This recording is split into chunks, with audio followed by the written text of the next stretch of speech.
அது இன்னும் கழக பொதுச்செயலாளர் அவர்கள் கழக தலைவர்கிட்ட பேசிட்டு கண்டிப்பா சொல்லுவாரு. நிர்வாகிகள் எங்க நிர்வாகிகள் இருக்காங்க பாத்தீங்களா, அவங்க வந்து இப்ப வார்டு செயலாளர் இருக்காங்க, பகுதி செயலாளர் இருக்காங்க, அந்த மாதிரி அவங்க தேர்ந்தெடுத்து 5000 பேர் அவங்களும் உள்ள அனுமதிக்கிறோம்.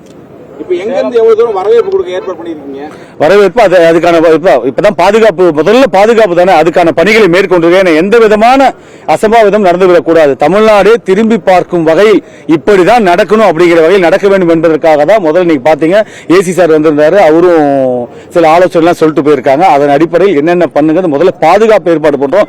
இதை தொடர்ந்து அடுத்து ஒவ்வொன்னா கொண்டு போறோம். ஏன்னா 51 அறிவுரைகள் கொடுத்திருக்காங்க, அதன்படி எல்லாமே நடத்தி கொண்டிருக்கிறோம். இன்னும் முடிவாகல. சேலமா திருச்சியா முடிவாகல. அநேகமா திருச்சி தான் எனக்கு தெரிஞ்சு, செவி வாயிலாக திருச்சி தான் கேள்விப்பட்டேன். அடுத்து அது கழகத்திலிருந்து மேல தலைமையிலிருந்து அறிவிப்பாங்க. திருச்சிங்கிற மாதிரி தான் சொல்லியிருக்காங்க. இல்ல, வாகனம் பிரச்சார வாகனத்திலிருந்து உரையாற்றுகிறார். பிரச்சார வாகனம் தான் அது உரையாற்றுறார். எந்த ஸ்டேஜ் வந்து நாங்க போடல. இது மக்கள் நிர்வாகி பாதுகாப்பு போட்டு பாக்ஸ் போடுறோம், இரும்புல அந்த பாக்ஸ் போடுறோம். அதுதான் நிர்வாகிகள் இருக்க போறாங்க, அது வந்து உரையாற்ற போறாங்க. எல்லாமே குடிநீர் முதல் கொண்டு அத்தனை ஆம்புலன்ஸ், ஒரு 10 ஆம்புலன்ஸ் ரெடி பண்ணி வச்சிருக்கிறோம். 2 ஃபயர் சர்வீஸ் அனுமதி கடிதம் கொடுத்திருக்கிறோம். இதை தொடர்ந்து குடிநீர், கழிப்பிட வசதி, அத்தனை வசதி வருகின்ற நிர்வாகிகளுக்கு எந்த இடையூறும் இல்லாமல் அத்தனை வசதிகளும், மருத்துவ வசதிகள், கிட்டத்தட்ட ஒரு 15 டாக்டர்ஸ் இது வரைக்கும் நாங்க 10 ஏற்பாடு பண்ணோம். இன்னும் 5 எக்ஸ்ட்ராவே ஏற்பாடு பண்ணிருக்கோம். அது இல்லாம அவங்களுக்கு துணையாக செவிலியர்கள் வராங்க. அது இல்லாம டாக்டர் தனியா ஒரு 10 பேர் இன்னொரு குழுவா போறாங்க. குழு முகாம் போட்டிருக்கோம். எல்லா வசதிகளும், அடிப்படை வசதி அத்தனையுமே செஞ்சிருக்கோம்.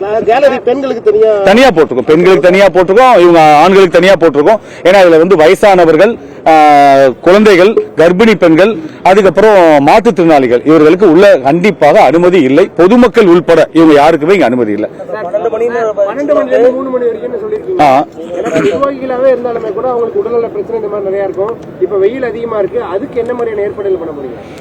இல்ல, அவங்க என்ன இப்ப நாம ரொம்ப நேரம் நடக்க போறது இல்ல. 12 to 3 கொடுத்துருக்கோம். நடக்கிறது 1 மணி நேரம். 1 மணி நேரத்துக்கு முதல்ல இது மத்த இடத்துல மாதிரி காலையில் உள்ள வரல அனுமதிக்கவே கிடையாது. உள்ள நாங்க திறந்து விடுறதே 12 மணி தான். இது திறந்து விடுறோம். கேலரியில வந்து திறந்து விடுறதே நுழைவாயில் அனுமதிப்பதே 12 மணிக்கு தான். எங்க கழக நிர்வாகிகளை நுழைவாயில் அனுமதி கொடுப்பதே 12 மணிக்கு தான் காவல்துறை அனுமதிப்பாங்க. அதுல இருந்து உள்ள வந்தாங்களா ஒரு அரை மணி நேரத்துல உள்ள வந்துருவாங்க. அவ்வளவுதான். அங்க நிக்க போறாங்க, உள்ள வர போறாங்க. அதுக்கப்புறம் நடக்க போது 1 மணி நேரம் இங்க இருக்க போறாங்க, முடிய போகுது. இல்ல, சர்வீஸ் ரோடு இவ்வளவு பெரிய சர்வீஸ், நீங்க வெளியே பாத்தீங்களா எவ்வளவு பெரிய சர்வீஸ் ரோடுக்கு பாத்தீங்களா? 2 4-வே டிராக் இருக்கு. அதை தாண்டி 100 அடி சர்வீஸ் டிராக் இருக்கு. அந்த சர்வீஸ் தான் நாங்க சர்வீஸ் ரோடு தான் பயன்படுத்த போகிறோம். அப்ப எந்தவித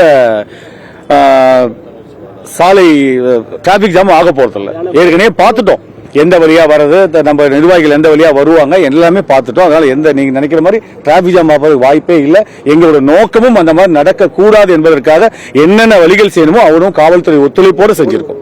4998 பேருக்குள்ள தான் வரணும்னு காவல்துறை ஒரு விதிமுறை விட்டுருக்காங்க. உங்க நிர்வாகிகளே கொஞ்சம் 10,000 பேர் இருக்கிறதா தெரியுது. எந்தெந்த நிர்வாகிகளுக்கு மட்டும் இங்க அனுமதி கொடுத்துருக்காங்க? இல்ல, சில ஒன்றிய, மாவட்ட, ஆமா, சில தொகுதிகள் மட்டும் உள்ள அனுமதிக்கிறோம். எந்தெந்த நிர்வாகிகள் என்ன பொறுப்புல இருக்கவங்களுக்கு மட்டும் அனுமதி? தலைமை பொறுப்பு போகும்போது அனுமதிக்கிற மாதிரி ஏற்பாடு பண்ணிருக்கோம். அதுக்கப்புறம் அந்தந்த நகர ஒன்றிய நிர்வாகிகள் அவங்க முடிவு பண்ணிப்பாங்க. ஏன்னா ஏற்கனவே விட்டு கொடுக்க மனப்பான்மை எங்க தம்பிங்களுக்கு இருக்குங்க. உண்மையிலே உழைக்கிறான், எதையும் எதிர்பார்க்கல, தளபதிக்காக மட்டும்தான் உழைக்கிறான். நீங்க சொல்றீங்க வெயில் மழை, இதெல்லாம் பெருசு இல்லைங்க. இதுக்கு மேல வெயில நானே தளபதி பாதுகாப்புக்காக பெங்களூர் போயிருக்கேன், மதுரை போயிருக்கேன், திருச்சி போயிருக்கேன். இங்க இருந்து தம்பிங்க தான் அத்தனை பேர் அங்க கோயம்புத்தூர் போயிருக்கோம். அத்தனை இடத்துக்கும் இங்க இருந்து தம்பி 150 பேர் இங்க இருந்து கூட்டு போய் பாதுகாப்பு பணியில் ஈடுபட்டிருக்கோம். அதே மாதிரி கழக நிர்வாகிகளும் எல்லாருமே சரி, அதெல்லாம் ஒரு பெரிய விஷயம் மேல ரொம்ப நல்லா நடத்துவாங்க. அவங்க உணர்வோடு, இது காசுக்காக வர கூட்டம் இல்ல, உணர்வோடு வர கூட்டம், தளபதிக்காக வர கூட்டம். எங்களுக்கு மழை வெயில ஒரு பொருட்டே கிடையாது. கேட்டிருக்கோம், போதிய அளவு கொடுக்குறேன்னு சொல்லியிருக்காங்க. இப்பயும் ஏசி சார் வந்திருக்காரு, துணை ஆணையாளர் வந்திருக்காரு, வந்து என்ன தேவையோ பண்ணி கொடுக்குறேன்னு, உதவி ஆணையாளர் வந்தாரு, என்ன தேவையோ உங்களுக்கு பண்ணி கொடுக்குறேன்னு சொல்லியிருக்காரு. நல்ல ஒத்துழைப்பு, காவல்துறை ஒத்துழைப்பு நல்லாவே இருக்கு. நாங்களும் உங்களுக்கு முழு ஒத்துழைப்பு தருகிறோம். மற்ற கூட்டங்களுக்கு இவ்வளவு விதிமுறைகள் கொடுக்கறதுல உங்களுக்கு 51 விதிமுறைகள் கொடுத்திருக்காங்க. இது எப்படி பாக்குறீங்க? இது என்ன, நம்ம என்ன சொல்றது, நடக்குது பாத்துக்கலாம். இப்ப அவங்க ஆட்சியில் இருக்காங்க, ஆட்சியில் இருக்கவங்க தான் எல்லாருமே கேட்க முடியும். இப்ப நான் பேசக்கூடாதுன்னு பாக்குறேன். பரவாயில்ல, எங்க ஆட்சி வரப்போகுது, 3 மாசத்துல வரப்போகுது. அப்ப வரும், அப்ப நான் பாத்துக்குவோம். இதுல இந்த மாதிரி நாங்க பண்ண மாட்டோம். இன்னும் நல்லா சிறப்பா எல்லாத்துக்கும் ஒரே மாதிரி இருப்போம். எல்லாத்துக்கும் சமம். எங்க கொள்கை அதானே. அந்த அடிப்படையில் நடந்துக்குவோம். எனக்கு ஒரு மாதிரி, உனக்கு ஒரு மாதிரி, பணம் இருக்கணும் ஒருத்தனுக்கு ஒரு மாதிரியும், பணம் இல்லாத ஒருத்தருக்கு மாதிரி நடந்துக்க மாட்டோம். எல்லாருக்கும் சமமா நடந்துக்குவோம்.